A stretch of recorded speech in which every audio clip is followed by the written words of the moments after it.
Hey there riders, Moto Journo Kris here today, and huge news out of Harley Davidson, if not totally out of the blue, with the new Nightster 975 braking cover.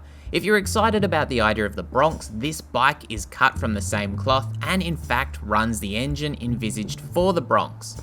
That's the 975 version of the Revolution Max, which is the high-tech power plant seen in the Pan America and Sportster S models. Interestingly, it'll also punch out 90 ponies, which matches the 1250T Rev Max in the Sportster S, even if it's down on torque, losing about 30 Newton meters in total, or 25% roughly. My one comment testing the Sportster S was how great it would be to see a smaller capacity, more affordable option as a more entry-level machine, and it looks like Harley are delivering here. The Revolution Max 975T is of course a 60-degree V-twin, liquid-cooled with power peaking at 90 horsepower at 7,500 RPM and that torque peaking at a lower 5,000 RPM. Compression runs at 12 to 1, while claimed fuel usage is 4.5 litres per 100 kilometers, which is pretty good.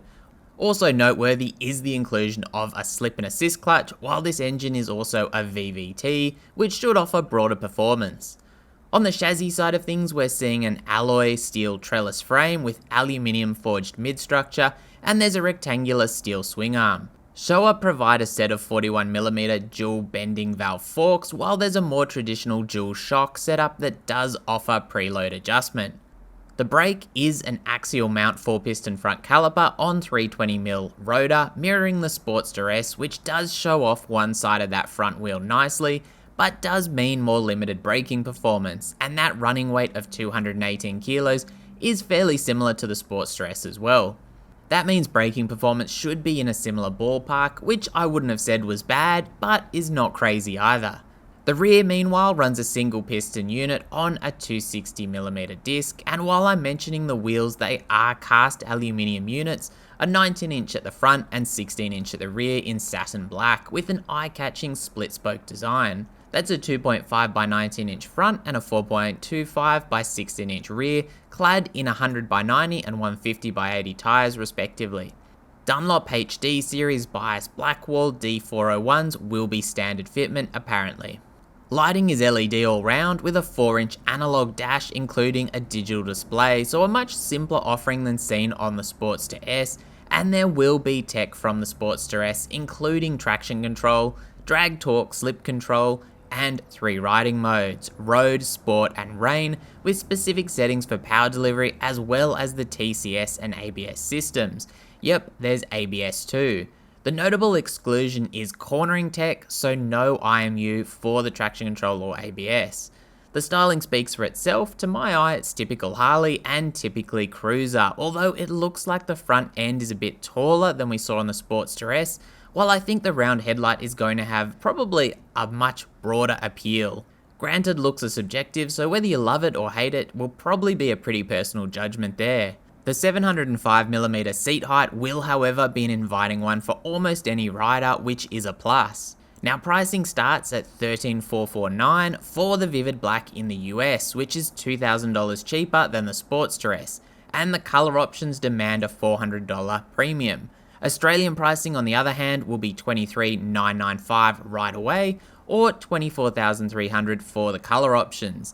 In other words, starting about $2,500 cheaper than the more powerful and better spec'd Sportster S. New Zealand pricing in comparison will start at $25,495 and bump up to $26,330 for the colour options. Those colour options are Gunship Grey and Redline Red, although apparently that's only on the airbox cover with fenders and screen in Vivid Black across all models.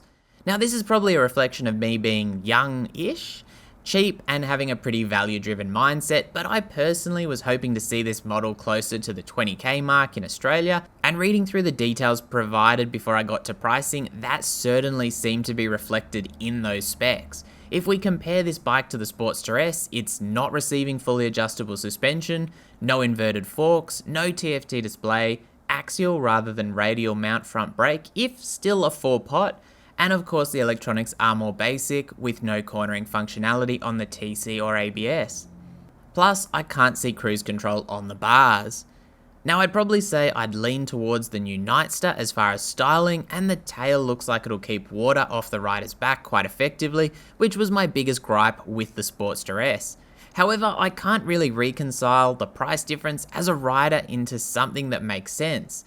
Now to be fair, I'm probably not the target market here. The Nightster actually looks like it may be more aimed at traditional Harley riders who may be able to be enticed into the newer generation performance and technology in a more traditional package, where the Sportster S was just a bridge too far. Plus, a simple conversion of US to Australian pricing really does fairly closely mirror that difference. But while this kind of price difference between models in the motorcycling world isn't new, just look at the MT-07/MT-09 or Z650/Z900, in that scenario, Lamb's bikes have their own niche. Anyway, let me know what you think of the Harley Davidson Nightster. Does the overall package tick all the boxes for you? And how do you feel about that pricing? As always, thanks for watching and stay safe out there.